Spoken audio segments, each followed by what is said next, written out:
super épisode aujourd'hui avec notre invité. Dans le fond, on aurait pu faire un épisode, je pense, de 2 heures tellement qu'on avait de sujets à aborder.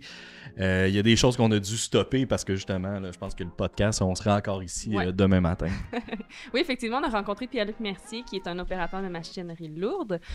Puis moi, j'ai vraiment apprécié le fait qu'il s'est confié là, au niveau de son TDAH. Il en parlait de façon très aisée. Puis le fait qu'il a fait son parcours sans avoir le diagnostic officiel, il s'est débrouillé, il a trouvé des outils. Là, fait que vraiment très impressionnant. Excellent. Hey, merci de nous écouter. On vous le dit à chaque fois, là, mais c'est vraiment apprécié. N'oubliez pas de commenter, liker notre épisode, de le partager. Alors, on vous souhaite un bon épisode. Bonjour et bienvenue au Balado, le CGN en connexion. Un balado où on découvre une profession, mais surtout une personne derrière la profession.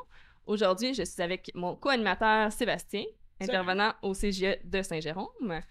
Moi, je suis Roxane, intervenante au Carrefour de Sainte-Julienne. J'ai vraiment hâte aujourd'hui. On a eu des discussions là, déjà avec notre invité avant qu'on enregistre et je veux juste dire ça va être bien intéressant comme épisode. Exact. On est avec Pierre-Luc Mercier. Bonjour. Bonjour Pierre-Luc. Tu es en fait opérateur de machinerie lourde. Depuis ta tendre enfance, tu côtoies tout ce qui est machine, camion, tout ça. Puis tu es aussi propriétaire d'une compagnie qui s'appelle Éco-Horizon depuis quand même 10 ans. Ouais. C'est bien ça? Ben, Éco-Horizon n'est pas opérationnel depuis 10 ans, mais je fais des travaux d'excavation paysagement depuis plus de 10 ans. OK. Mais avant ça, j'ai un long background en agriculture depuis que je suis tout jeune. Fait que c'est pour ça que oui, j'ai côtoyé beaucoup la machinerie, les équipements, le travail du sol et toutes sortes de travaux là, de machinerie. On va découvrir tout ça à travers le balado. Oui, exactement. Fait que, avant qu'on aille dans le vif du sujet, on commence toujours avec un petit segment que personnellement, moi, c'est mon préféré. Là. J'aime beaucoup, je le dis à chaque podcast, là, vous allez trouver que je me répète, mais c'est vraiment un segment que j'aime. C'est le segment mythes et réalité. Donc, je vais t'inviter à piger 3 énoncés. Dans le fond, tu dois nous les lire et moi et Roxane, on doit trouver. Est-ce que c'est un mythe ou une réalité? On va en jaser après avec notre invité. Okay. Pour le mythe que j'ai pigé, c'est l'automatisation va faire disparaître le métier d'opérateur de machinerie, selon vous. Est-ce un mythe ou une réalité? On dirait que tu as fait ça toute ta vie. C'est moi qui vous interviewe en ce moment. J'ai de la misère un peu à me positionner, c'est ça. Je pense pas que ça va faire disparaître complètement. Je pense que ça va changer le métier. Je pense que ça va faire diminuer certains emplois, mais je pense que ça va en créer d'autres aussi. Ouais. Fait que je suis un peu mitigé, mais j'aurais tendance à dire... Je pense un mythe parce que ça va justement juste changer un petit peu, c'est modifier c'est quoi le métier. Moi, c'est ça, je vois ça comme on dirait avec des manettes, un peu comme le drone, là, que les opérateurs, à place d'être dans la machine, vont être dans le camion, peu importe, vont être à l'extérieur, puis vont contrôler ça. Là. Fait que je dirais mythe aussi parce que ça va rester, ça va demeurer, on va en avoir de besoin, mais ça va être différent. Ouais. Ben, je pense que vous avez raison en beaucoup de points. Puis, tu sais, ça a déjà beaucoup évolué, l'automatisation dans l'excavation, dans les travaux de machinerie, etc. Que, tu sais, dans le temps, ils prenaient des règles, puis des compas, puis des niveaux pour prendre les niveaux. Là, aujourd'hui, c'est avec plus des GPS, plus des lasers. Tu sais, ça a beaucoup évolué, tout ça. Mais là, ce que je vois avec l'automatisation, la robotisation, l'intelligence artificielle, c'est que ça facilite surtout la prise de décision, premièrement, dans les choix d'opération, dans les prises de décision de qu'est-ce qu'on fait ou comment qu'on le fait. Fait que ça aide vraiment beaucoup. Puis je m'en sers beaucoup même pour faire mes soumissions, pour visualiser à quoi pourrait ressembler le projet avant même qu'il soit fait. Là. Tu sais, je peux prendre une photo de la maison, puis ajouter un trottoir là, rajouter des fleurs, rajouter un arbre. Fait que ça, c'est super intéressant pour ça, l'automatisation, la robotisation, qu'est-ce qui s'en vient avec ça. Puis, ce que je vois beaucoup, point de vue grosse compagnie d'excavation dans le génie civil ou autre, c'est un peu comme qu'est-ce qu'on voit en agriculture. L'agriculture est un peu un précurseur, puis ils appellent ça un incubateur de technologie parce que souvent, mettons, dans les grandes prairies ou les grandes terres dans l'Ouest, ils ont déjà des tracteurs qui peuvent conduire tout seuls dans les champs. Puis il n'y a même plus de personnes qui sont assises dans le tracteur. C'est vraiment le tracteur qui n'a même pas de cabine. Le GPS, il suit son rang, puis il revient. Mais la place de l'humain là-dedans est encore très important par rapport que l'œil du fermier ou l'œil de l'opérateur va voir, OK, là, c'est peut-être un peu trop humide, là, ou c'est peut-être un peu trop, tu sais, mettons, si tu récoltes, puis là, c'est trop humide, mais que là, la batteuse peut bourrer, puis, tu sais, il a fait Puis dans les champs ou dans l'excavation, c'est un peu les mêmes choses. C'est que des fois, tu vas te mettre, la machine, elle pourrait travailler 24 heures sur 24, mais là, il y a le facteur environnemental, il y a le facteur voisinage, il y a le facteur... tu sais, fait que oui, à long terme, j'ai confiance que les robots, l'automatisation va probablement pouvoir remplacer une grande partie des humains dans tout ça, mais ça va prendre beaucoup d'humains pour gérer tout ça. Faire l'entretien des équipements, les réparer, les vérifier l'environnement, vérifier la sécurité. Fait que, tu sais, oui, ça va remplacer, mais je pense que ça va surtout déplacer les emplois. Je comprends. Exact. Excellent. Tu peux nous piger un deuxième. Parfait. Alors, le métier d'opérateur de machinerie ne se lave pas les mains avant de manger. Ouais, vraiment dans les mythes et réalités typiques, là, les gens qui travaillent dans la saleté, ils se lavent pas, mais je pense que vraiment mythe, là. On s'entend que... Je me sentirais mal de dire réalité. Oui, mais là, non, je pense qu'on est dépassé ces préjugés-là, en fait. Mais c'est comme on a reçu aussi, on a reçu un mécanicien aussi, puis c'est ça qu'on disait. Il y a une évolution aussi là-dedans, dans le sens, il y a des gants, il y a plusieurs moyens, puis c'est des clichés un peu. Enfin, aussi, 100%, c'est un mythe. Là. Ben, moi, je vous dirais que dans mon cas, c'est un peu une réalité parce que souvent même, ça m'est même déjà arrivé de me mettre des gants pour manger au lieu de travailler. Parce que, non, mais tu sais, vous comprenez que, tu sais, des fois, ça travailler avec des gants pour aller chercher des petites pièces ou faire des réparations, des choses comme ça, c'est pas de la dextérité, puis c'est plus difficile.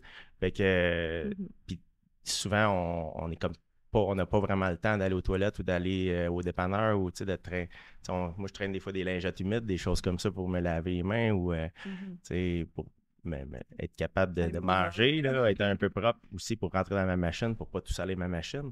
Mais quand tu es pris dans la boîte, puis que tu es pressé, puis qu'il faut que la job sorte, puis que les camions amènent la terre un après l'autre, puis tu n'as comme pas grand temps pour manger. Fait que des fois, oui... même souvent, c'est mon emballage de sac qui va servir de protéger contre la contamination pour pas que ça goûte trop la terre. Là. Fait que oui, ça arrive, mais c'est vrai que oui, en général, le monde font plus attention, puis ils se lavent plus les mains peut-être, la nouvelle génération, mais moi, je suis peut-être un peu de l'ancienne génération. Je fais moins attention. J'ai grandi sur une ferme avec les bactéries, ça me fait pas peur. Ouais, c'est ça. Je comprends. Excellent. Fait que tu peux en piger un dernier qui va conclure notre segment. Le métier d'opérateur de machinerie est réservé aux hommes. Ouh. Oui. Vas-y. Ben, j'allais dire clairement mythe, dans ça, c'est pas réservé aux hommes, là. Ouais. Mais c'est certain que dans la moyenne, il y a clairement plus des hommes qui font ça que des femmes. Ouais. Puis je pense que longtemps, pas que c'était réservé aux hommes, mais tu sais, un peu comme les métiers de camionneurs, les métiers. Je pense que c'était accessible, mais en même temps, je pense que c'était pas. Les femmes n'étaient pas nécessairement bien accueillies. Je pense que ça change. Qu'on disait, là. Ouais, c'est ça. Ouais.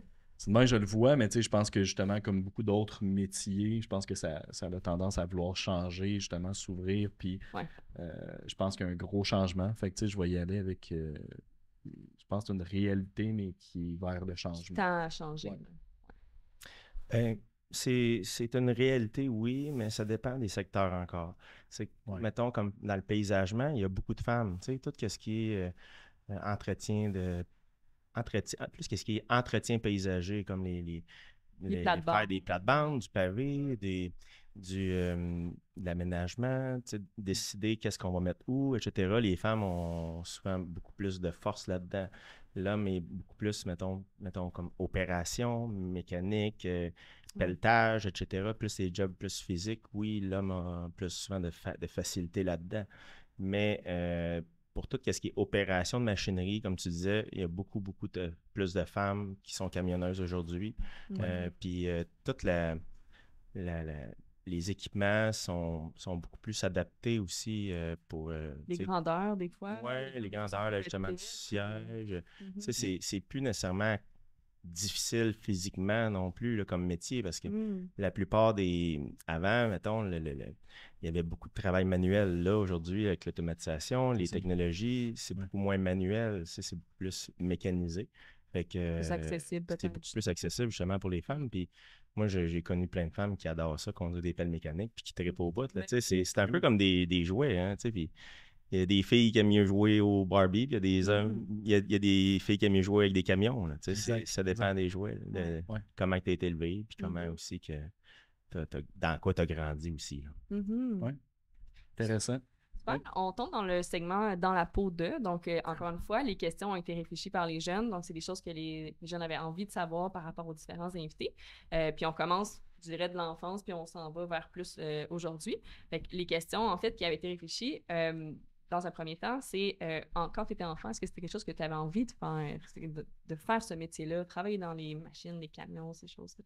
Oui, j'ai toujours vraiment adoré tout ce qui est machinerie. En ayant grandi sur une ferme, comme je vous disais, c'est toute la machinerie, ça fait partie de mon quotidien. Fait que oui, j'adorais ça, puis j'aimais ça. C'est sûr, mon rêve, c'était vraiment plus l'agriculture, de continuer de gérer ma ferme, puis je m'étais bâti un rêve là-dedans par rapport que c'est ça que je voulais, qui me faisait comme plus vibrer parce que j'ai grandi là-dedans.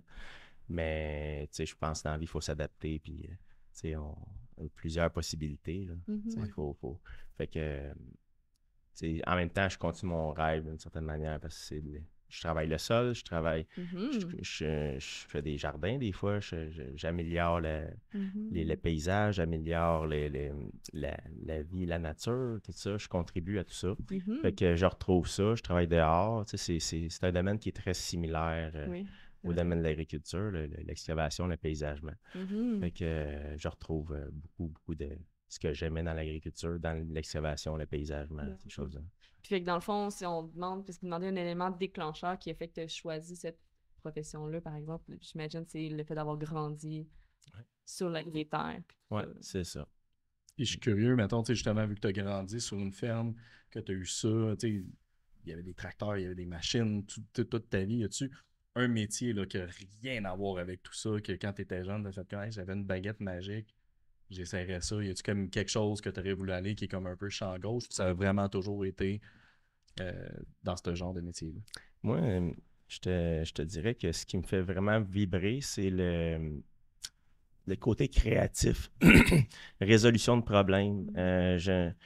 Robotisation, automatisation, amélioration de processus, tout ça, j'aime beaucoup ça. Puis c'est pour ça même, tu sais, puis ça, quand j'étais jeune, puis je suis parti quand j'ai choisi mon parcours d'études postsecondaires, j'ai hésité entre la robotisation ou l'agriculture, parce que j'aimais beaucoup ça, tout ce qui est robotisation, automatisation, etc.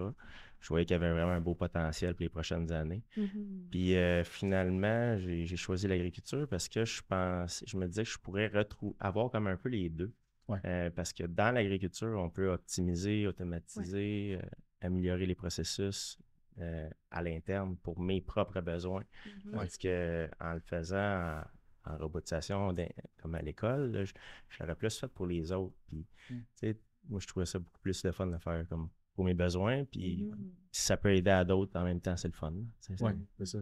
Ouais. Fait que, oui, j'ai hésité en d'autres métiers, mais oui, mais ça a toujours touché, c'est ça. Ouais, ça. Puis, dans le paysagement, aussi l'excavation, qu'est-ce que je fais en ce moment, je le retrouve, tout ça, la robotisation, l'automatisation, je travaille avec des GPS, je travaille avec des lasers, là, j'ai l'intelligence artificielle qui m'aide, comme je vous disais tantôt. Fait que, tu sais, il y a beaucoup d'innovation, puis ça me stimule beaucoup, j'adore apprendre. Fait que, tu sais, c'est ça qui est le fun. Oui. 100%. Puis c'est ça, si on va dans ton parcours scolaire. Oui. À quoi ça ressemble? Si on regarde, as-tu eu des difficultés? Puis c'est ça a été quoi?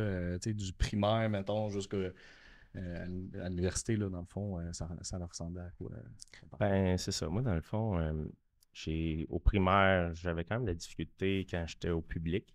Même qu'en quatrième année, pendant l'année, je vivais beaucoup d'anxiété, probablement de l'anxiété de performance, puis en tout cas, je sais pas, tu sais, je sais pas exactement quoi, je m'en souviens plus, là, mais tu sais, j'ai été transféré, mes parents m'ont transféré à l'école privée de Rawdon. au primaire, à l'école Marianne. Ça m'a beaucoup aidé. Puis ils m'ont appris à développer, puis aller chercher des outils pour avoir plus de facilité, pour mieux m'organiser, puis mieux réussir dans la vie, dans le fond. La directrice, dans le temps, m'avait dit, toi, tu es quelqu'un qui n'aura pas nécessairement le talent facile à l'école, mais tu vas aller chercher des outils.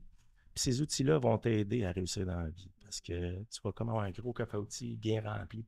Puis ça m'a marqué. Puis je trouve ça important aujourd'hui que j'ai beaucoup d'outils. Mais tu sais, en même temps, c'est ça. Tu sais, c'est que ça m'a beaucoup aidé d'apprendre puis de persévérer dans le milieu scolaire pour mieux utiliser ces outils-là puis mieux savoir m'en servir. Parce que en ayant un TDA, dans le fond, j'ai un TDA même H, on pourrait dire, mais ils appellent ça comme un trouble dans la société d'aujourd'hui. Mais dans le temps, c'était pas très connu tout ça, puis il n'y a pas de médication, c'était pas très connu. Mais là, aujourd'hui, je suis médicamenté pour le TDA, puis ça m'aide à me concentrer, tout ça. Mais ça reste que ça m'a quand même, ça a fait en sorte que ça m'a compliqué mon parcours scolaire par rapport que j'avais plus de difficulté à me concentrer, plus de difficulté à suivre, puis je suis plus visuel, moins auditif. Fait que, tu sais, les méthodes d'apprentissage à l'époque. C'était pas très adapté, puis c'était plus difficile pour moi d'apprendre. Mais j'ai quand même persévéré, puis j'ai même, à la fin de mon secondaire, que j'ai fini par passer quand même de justesse parce que j'avais de la misère. J'ai décidé d'aller étudier au cégep en agriculture. Puis, pour me rendre la tâche un peu plus dure, je suis allé étudier à McGill en Farm Management and Technology Programs, en gestion d'entreprise agricole, là, comme on peut l'appeler en français. Puis, je parlais à peu près pas anglais. Les mots que je connaissais, c'était à peu près juste yes, no, toaster, puis... ça ressemblait pas mal à ça. Un petit donné. Ouais, c'est quand même un gros défi. J'ai quand même toujours aimé les défis. Puis je trouvais ça le fun d'être... Mettons, j'aurais pas à la Joliette, mais je serais revenu à tous les soirs chez nous. C'était comme moins... Des paysans, là. Des paysans. La vie de campus de McGill, de McDonald College à Saint-Anne-de-Bellevue, je trouvais ça vraiment intéressant, puis ça me motivait à vouloir apprendre, puis à vouloir aller là-bas. Puis le fait d'être pensionnaire là-bas, de vivre sur le campus, ça m'a aidé à me concentrer sur mes études aussi, puis sans revenir le soir puis travailler sur la ferme, un peu comme que je faisais au secondaire, puis je comprends. ça. Fait que... Vivre la vie étudiante, dans le fond. Oui. Ouais, en dehors de la famille aussi. Oui, c'est ça. Un peu plus, être autonome, être indépendant, tu sais. Ouais, puis je trouvais ça vraiment important d'apprendre l'anglais aussi par rapport que, tu sais, aujourd'hui, les frontières sont de plus en plus proches, même s'il y en a qui essayent de les fermer en ce moment. Mais, tu sais, oui, c'est ça. Tu sais, fait que c'est l'anglais.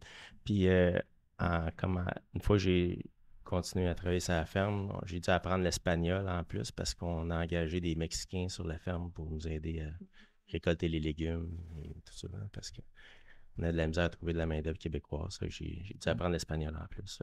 Aujourd'hui, je suis quand même trilingue, on peut dire parfaitement. Là. Fait que c'est vraiment le fun pour ça. Ben oui, c'est sûr, c'est clair. Puis à travers tout ce parcours-là, on dirait que je me questionne, quand tu as eu le diagnostic officiel de TDAH, est-ce que c'est au primaire, secondaire, ou vraiment plus tard? Et après le secondaire, même après le cégep, que j'ai été faire vraiment des tests, parce que c'était pas... Je réussissais à quand même bien gérer mon trouble, parce que mon niveau de stress était probablement moins élevé. Mais quand je suis tombé dans l'entreprise avec ma famille, puis que j'ai fait de ma dépression, on avait vraiment comme des clashs de valeurs, de vision puis de mission, mes frères et mes parents. Ça m'a vraiment comme créé un environnement où je n'étais pas bien. Je n'étais pas confortable, fait que ça m'a créé beaucoup d'anxiété, la dépression, fait que ça a fait en sorte que la médication devenait un peu essentielle pour me sortir de cette paralysie-là qui affectait mon quotidien. Ta motivation, j'imagine. Oui, c'est ça. Tu as fait le primaire, secondaire, cégep, sans diagnostic, sans méthode d'adaptation. Tu as toi-même développé comme tu dis tes outils. Oui. C'est que moi, mettons, j'apprenais moins en écoutant, mais plus en pratiquant puis en écrivant. sais, il fallait vraiment, comme, mettons, j'avais un examen, mais je pouvais réécrire des notes ou réécrire les questions que je pensais, ou les réponses que je pensais qu'elle allait poser à l'examen. Puis j'ai visualisé, j'ai surligné, j'ai relisé. Puis moi, c'était vraiment comme ça que j'apprenais. J'ai comme découvert mes méthodes d'apprentissage. Puis pour apprendre des langues, j'ai fait un peu la même chose. Tu sais, pour apprendre, mettons, l'espagnol, j'ai écouté une cassette VHS que quelqu'un m'avait prêtée dans le temps. Les jeunes ne sauront peut-être pas c'est quoi un VHS. C'était une cassette qu'on pouvait enrouler là, tu sais, à la main. Mais C'est pas, parce que moi, je sais c'est quoi, fait que clairement, je suis pas la jeunesse. ouais. Mais ça, moi, j'ai 42 ans, puis dans le temps, c'était un des formats qui était disponible. Les DVD étaient accessibles pendant ce temps-là, mais c'était plus cette cassette-là, VHS. Ce que j'ai trouvé vraiment intéressant, c'est que j'écoutais, mettons, une phrase en français. Et ensuite, il disait le mot en espagnol. Je voyais l'image du mot, puis je le répétais en même temps que la personne à la cassette. Puis j'ai écouté la cassette au complet, puis je l'ai appris par cœur d'un bout à l'autre. Puis quand je faisais une erreur, je recommençais la cassette du début. Fait que, quand même plus de persévérance puis de motivation. Là. Puis d'autonomie aussi, tu sais, de ce que j'entends, tu sais, dans tes moyens, puis tu sais, justement, dans toute ta persévérance, et justement, je pense que tu as été autodidacte aussi, en lien avec ton TDAH, tu sais, de bien l'apprivoiser. Vraiment. Parce que d'être capable de passer au travail du primaire, du secondaire, te rendre jusqu'au cégep, tu sais, sans avoir de médication. Puis bon, c'est pas tout le monde qui a besoin d'une médication, c'est pas vraiment ce que je veux dire, mais tu sais, de réussir puis de persévérer quand même, de garder une certaine motivation. Tu sais, chapeau à toi là-dedans. Ouais. Merci. Merci. Puis si on revient un petit peu plus à aujourd'hui, dans le métier que tu pratiques, comment tu fais pour adapter ton horaire? Parce que j'imagine que l'hiver, ça doit être un peu plus tranquille. L'été, ça doit être vraiment des gros rushs. Est-ce qu'on réussit à avoir une vie personnelle à travers tout ce métier-là qui nous demande beaucoup? Ou... Oui, quand même. Tu sais, je suis père d'un enfant de 4 ans et demi. Tu sais, ça m'oblige à passer du temps à la maison, puis être là pour la garderie, être là pour m'occuper de lui. Tu sais, fait qu'on vit une vie familiale très épanouie, moi et ma conjointe. Puis tu sais, oui, il a fallu que je fasse beaucoup de compromis, point de vue, donc pour ma business ou pour des fois des clients que j'ai dû repousser des jobs, etc., parce que j'ai ma famille à m'occuper en priorité, mais oui. Mais, tu sais, oui, puis ma blonde, elle comprend que l'été, je travaille plus, puis l'hiver, je suis un peu plus disponible. Fait que, tu sais, on fait une bonne équipe là-dedans. Je trouve ça intéressant pour ça. Puis, tu sais, il a fallu, c'est ça. Puis, mais être entrepreneur, c'est beaucoup de compromis, beaucoup de travail, beaucoup de travail souvent le matin de bonne heure ou le soir tard. Il fait frais, là, j'imagine. Parce que pendant l'après-midi, il fait très, très chaud dans les machines, dans les camions, ça doit être quelque chose quand même. Mais c'est pas si pire parce que la plupart des machines ont l'air climatisées. Ah, c'est bon. C'est souvent plus difficile pour les employés que pour l'opérateur. Oui, c'est sûr qu'ils sont dehors. Du son, ça rappelle ou dehors. Là, des fois, c'est un peu plus difficile, mais en général, on a des ventilateurs, on s'adapte. Des fois, j'amène des gros ventilateurs sur le chantier. Quand il fait trop chaud, on amène des boissons froides, une petite glacière électrique que je traîne. On s'adapte. Mais c'est ça, je pense que tout ça est rendu plus humain aussi. Tu sais, quand on parlait tantôt justement, plus de femmes dans le métier, etc. Je pense que ça va.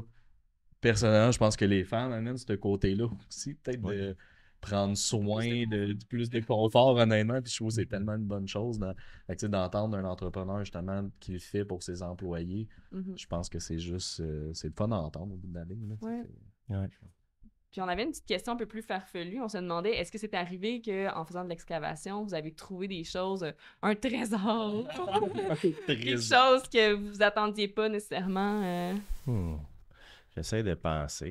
Quelque chose de cocasse, je veux dire. C'est sûr qu'il y en arrive à tous les jours des histoires que je pourrais raconter. Mettons, j'ai déjà maintenant, je passais par-dessus une tranchée avec une pelle mécanique, puis la pelle, la tranchée s'est un peu effondrée, puis la pelle a viré sur le côté. Ou, mettons, la semaine passée, je poussais de la terre de remplissage sur un terrain pour remplir un trou, puis c'était de la grosse glaise, je me suis calé, là, et j'avais de la glaise, là, quasiment, le Bobcat est enfoui là, dans la glaise environ. Et là, là. Sortir de ça doit pas être plaisant. Ben, c'est ça. Puis là, tu sais, j'avais comme pas ma pelle mécanique pour tirer mon Bobcat. Là, il a fallu que je m'organise avec un winch puis avec le client pour me tirer là-dessus. Tu sais, il faut vraiment avoir beaucoup d'imagination, on va dire, des fois, parce que si c'est pas long que tu peux être mal pris puis rester longtemps mal pris, là, parce que, tu sais, faut avoir beaucoup d'imagination puis il faut demander des conseils. Ouais, il faut être calme, il faut être patient, puis il faut être très, très résilient. Un peu Demander comme... de l'aide. Oui, puis c'est... À l'école, ils m'ont appris ça, d'être résilient aussi, d'apprendre comme à retarder le plaisir, à apprendre à dire, OK, là, c'est une pause dure, mais plus tard, ça va aller mieux. Puis, tu sais, d'avoir confiance, d'être vraiment positif, c'est une des choses les plus importantes, d'être positif, parce que quand tu es négatif, le négatif attire le négatif. Puis quand tu sèmes du négatif, tu récoltes du négatif. Ça, j'ai appris ça autant en agriculture que, tu sais, si tu fais pas attention à ce que tu sèmes, tu récoltes ce que tu as semé. Mais dans le parcours de nos vies, c'est un peu pareil. Je trouve souvent, on se dit « Ah, je vais négliger ça, c'est pas grave, si c'est ça. » On pense que c'est des décisions qui n'auront pas d'impact à long terme, mais j'ai comme appris que des micro-décisions peuvent amener des macro-résultats, autant négatifs que positifs. Puis il y a des grosses décisions, comme qu'on appelle plus des décisions importantes et déterminantes, que si on choisit de ne pas aller à l'école ou si on choisit de la voie du vol ou de la drogue, des chemins qui sont importants et déterminants, qu'on va payer pour. On peut payer pour longtemps pour des semis, des décisions qu'on a prises qui ont des impacts très négatifs dans nos vies. Puis souvent, ces grosses décisions-là, mais ils viennent de petites décisions. Souvent, on le dit, ce qui est important, c'est les petits pas. Souvent, justement, quelqu'un qui va atteindre de quoi, puis justement, même dans ton parcours, j'ai l'impression qu'il y a beaucoup de ça, plein de petits pas. Ta persévérance vient de là. Fait que j'ai tendance à dire aux gens, justement, prenez le temps d'atteindre des petits objectifs qui vont amener vers un plus gros objectif, parce que des fois, justement, tu ne réussis pas à l'école, c'est difficile, tu as le goût de lâcher, tu as le goût d'impulsivement de prendre une décision d'aller dans un choix plus facile des fois, mais au bout de la ligne, est-ce que tu es plus heureux? Pas nécessairement. Fait que je pense que c'est important ton parcours, c'est est-ce que ça va me rendre heureux, est-ce que ça va me rendre satisfait? Puis moi, c'est beaucoup ce que j'entends chez toi, j'ai l'impression que tu te sens accompli dans ce que tu as atteint, mais il y a eu plein de petits pas pour te rendre là. Fait que, encore une fois, je pense que c'est ça. Bravo pour tout ce que tu as réussi à travers tout ça. Mais merci, c'est gentil. Non, c'est ça. Non, vas-y. Non, j'allais dire, je pense que ça conclut l'épisode parce qu'on a vraiment eu le temps de voir tout ce qu'on voulait voir. Mais merci beaucoup d'être venu à l'épisode, d'avoir pris ton temps, d'avoir partagé ton histoire. Je pense que ça va résonner en plusieurs de nos jeunes qui vont l'écouter. Puis, est-ce qu'il y avait quelque chose on va mettre ton logo, en fait, sur l'épisode. Fait qu'on va pouvoir voir ton logo, on va pouvoir se référer à ta compagnie si jamais les gens ont besoin. Puis sinon, dès que c'est sorti, on te tient au courant pour la suite. C'est parfait, je vous remercie. Ça m'a fait plaisir de vous accompagner là-dedans et de vivre ça avec vous. C'est la première fois que je fais quelque chose de genre. J'ai trouvé ça super intéressant. Merci beaucoup. Merci. Puis ceux qui nous écoutent, là, dans le fond, on va mettre tous les liens où c'est possible de faire la formation. Si vous avez des questions, vous pouvez toujours contacter votre CJE. N'oubliez pas de partager et de liker l'épisode. Encore un gros merci. Merci.